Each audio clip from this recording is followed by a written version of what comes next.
नमस्कार दोस्तों, और बांगड़ों की कहानी श्रृंखला में आप सभी का हार्दिक स्वागत है। आज की कहानी है माँ साहब फेसबुक वाले। नाम में क्या रखा है, नाम जाने देते हैं। हम उन्हें सिर्फ माँ साहब बुलाएंगे। तो जो माँ साहब हैं वो एक सरकारी स्कूल में चतुर्थ श्रेणी कर्मचारी थे, वरिष्ठ चतुर्थ श्रेणी कर्मचारी। उनकी नियुक्ति के बारे में बताया जाता है कि उनके कोई नाते रिश्तेदार जो कि उस समय शिक्षा विभाग में बड़े पद पर कार्यरत थे, उन्होंने उनकी नियुक्ति चतुर्थ श्रेणी पद पर करवा दी थी। उस जमाने में रिश्तेदारी इस काम तो आती थी कि आपकी नियुक्ति जो है किसी अपने विभाग में कम से कम करवा लें, और हो सके तो किसी दूसरे विभाग में भी करवा लें। तो माँ साहब जो हैं वो भी इसी रिश्तेदारी का फायदा उठा पाने में कामयाब हुए।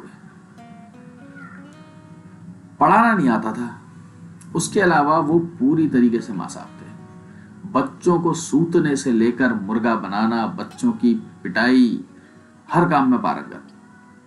अपने उस जमाने में जितने शिक्षक आए हुए थे, उन सभी शिक्षकों को देख देख कर वो इतना सीख चुके थे कि किसी भी क्लास को बहुत बढ़िया से हैंडल कर सकते थे। बस एक पढ़ाना नहीं आता था, वरना वो पूरी तरीके से माँ साहब थे। कुछ तो कहते थे कि इनमें प्रिंसिपल बनने के गुण है। थोड़ा पढ़ लिख लेते या उन्हें थोड़ा पढ़ाना आ जाता तो शायद प्रिंसिपल होते। कई बार तो नए नए आए शिक्षकों को ज्ञान देते पाए जाते थे। बच्चों को कैसे हैंडल करना है, इस विषय में उनकी पीएचडी थी। हर नया शिक्षक उनके दर पर मत्था टेककर 2 बेंत और चौक का डब्बा प्रसाद स्वरूप जरूर लेकर जाता। वो अक्सर कहा करते कि इतना भी ना मारो कि चमड़ी मोटी हो जाए, और इतना कम भी ना मारो कि चमड़ी में असर ही ना पड़े। वो बच्चों को कैसे, कितना और कहां पर पीटा जाना चाहिए, इस विषय पर हर नए शिक्षक को ज्ञान देते। टीचर भी जो बेचारे नए नए आते, मासूम फरिश्ता टाइप नजर आते, तो वो तुरंत जो है माँ साहब की संगत में चले जाते और माँ साहब उन्हें क्लास हैंडल करने लायक एक अनुशासित टीचर बनाकर ही दम लेते। अक्सर वो कहा करते, खौफ बना रहेगा तो बच्चे भी अनुशासन में रहेंगे, इसलिए पहले ही तुम इन्हें अपना रौद्र रूप दिखा दो। उसके बाद अगर तुम ऐसा नहीं करते तो बच्चे तुम्हारी मासूमियत छीन लेंगे। तो ये नए टीचर सीख जाते। कई टीचर उनकी बात मानते और कई नहीं मानते। इतिहास गवाह रहा है, जिस टीचर ने माँ साहब की बात को इग्नोर किया, उस टीचर को बच्चों ने फुटबॉल बनाकर पूरे मैदान में दौड़ा दिया। वैसे भी 10 जालिमों के बीच एक फरिश्ता कहाँ टिक पाता है। हर टीचर हाथ में बेंत लिए बच्चों की नाजुक हथेली को इतना कठोर कर चुका होता था कि बच्चे फरिश्ते को भी कठोर हथेली से ही खुरूसने लग जाते। खैर, माँ साहब अपने रिटायरमेंट काल में जब स्कूल में बैठे बैठे पुराने दिन याद कर रहे थे, तो उन्हें अचानक फेसबुक की याद हो गई। साथ बैठे नए नवेले टीचर को बोला कि यार, आज से कई साल पहले मैंने भी फेसबुक अकाउंट बनाया था, जरा देख तो। नए चेले ने तुरंत गुरु की आज्ञा का पालन किया और माँ साहब के नाम से बनी आईडी को चेक करने लगा। इस बीच माँ साहब अपने अतीत को याद करते करते खो गए और किस्से सुनाने लगे कि किस तरह उन्होंने बच्चों का भविष्य सुधार दिया था, संवार दिया था। असल में बीते कई वर्ष पहले उन्होंने अपनी एक फेसबुक आईडी तैयार की थी, लेकिन चलाना ना आने के कारण कभी उसको आगे बढ़ा नहीं पाए। उधर उसने जो नया चेला था, उसने देखा कि फेसबुक आईडी तो बनी पड़ी है और उस फेसबुक आईडी में ढेर सारी मैसेज रिक्वेस्ट पेंडिंग है। अब नया चेला जो है एक एक करके नए मैसेज पढ़ रहा था और बड़ा अजीब फील कर रहा था। माँ साहब ने अनुभव बताया कि लड़का पूरा बिगड़ गया था।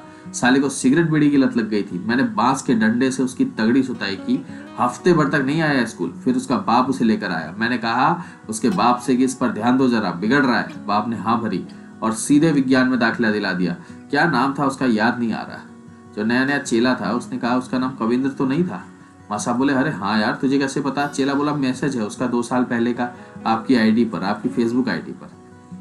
साले बुड्ढे, मरा नहीं तो अब तक। तेरे चक्कर में मेरी जिंदगी बर्बाद हो गई। अच्छा भला आर्मी या पुलिस में भर्ती होने का सपना देखता था, तुझ बुड्ढे के चक्कर में हाथ खराब हो गया, पाँव खराब हो गया। साले आर्ट्स छोड़कर पिताजी ने साइंस की पढ़ाई करवाई कि भर्ती ना हुआ तो क्या हुआ, साइंस पढ़कर कुछ खाने कमाने लायक हो जाएगा। कीड़े पड़ेंगे तुझे बुड्ढे। साले अब फेसबुक में भी आ गया अपनी गंद फैलाने। हालांकि चेले की आवाज बहुत मध्यम थी और माँ साहब अपने पुराने किस्से सुनाने में बहुत ज्यादा एक्साइटेड। तो माँ साहब चेले की इस बात को सुन नहीं पाए। खैर, माँ साहब अपनी लय में थे तो उन्होंने सुनाया आगे। एक लड़का था विनोद, साला इधर इसी बरामदे में बैठकर सिगरेट पी रहा था।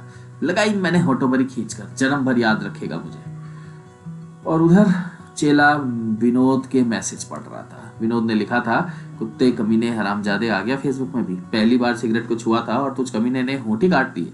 साले अब तक कटे होठ के साथ घूम रहा हूँ। मिल मत जाना कहीं, वरना उम्र का लिहाज नहीं करूंगा। माँ साहब अगला किस्सा सुना रहे थे। एक लड़का था कश्यप, साला स्कूल बंक करके वो उधर जंगल की तरफ गया था। मैं भी कहा कम, भागा साले के पीछे और वहीं पकड़कर जो धोया है उसे पूछो मत। उसके बाद वो सर झुकाकर स्कूल आता और सर झुकाकर स्कूल जाता। बाकी टीचर मुझसे कहा कहते, वाह माँ साहब, जिसे हम ना सुधार सके तुम्हारी मार ने सुधार दिया।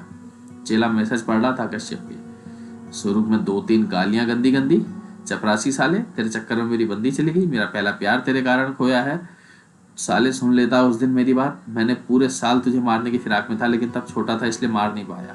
अब लेकिन मार सकता हूँ। फेसबुक से बाहर नजर मत आना। माँ साहब अगला किस्सा सुनाते इससे पहले ही चेला बोला, माँ साहब बस अब मत सुनो। आपके चहेतों ने आपको मैसेज भेजे हैं फेसबुक पर। मैं चाहूंगा जब आप रिटायर हो जाओ उसके बाद ये मैसेज पढ़ना। अभी फिलहाल ऐसा करो, 1 आध साल बचाए, रिटायर हो जाओ तसल्ली से। माँ साहब जिद करते रहे, लेकिन चेले ने कोई मैसेज नहीं पढ़ा और ना पढ़वाया। धीरे धीरे माँ साहब भूल भी गए और चेले चले गए। माँ साहब रिटायर हुए। अपने माँ साहब के किस्से फेसबुक में डालने लगे। शायद उनके पोते ने उन्हें फेसबुक चलाना सिखाया था। हालांकि हिडन मैसेज देखना उन्हें अब तक ना आया था। एक दिन बैठे बैठे अपने पोते को बोले कि यार, मैंने माँ साहब भी में जो जो किए हैं वो किस्से तो डाले, लेकिन ये फेसबुक में मेरे को कुछ अच्छा रिप्लाई आया नहीं, कमेंट वमेंट आए नहीं, जरा दिखाना कुछ मिलता है तो। पोते ने कहा ठीक है। पोते ने माँ साहब उसके ढेर सारे मैसेज जो हैं वो खोले और माँ साहब को दिए। माँ साहब ने तुरंत वो सारे मैसेज पढ़ना शुरू किया, शुरू से। विनोद, कश्यप और ऐसे कुछ 50-100 लड़कों के मैसेज। आजकल माँ साहब फेसबुक में नजर नहीं आ रहे, पता नहीं कहाँ है। इतनी सी थी ये वाली कहानी। कैसी लगी जरूर बताइए।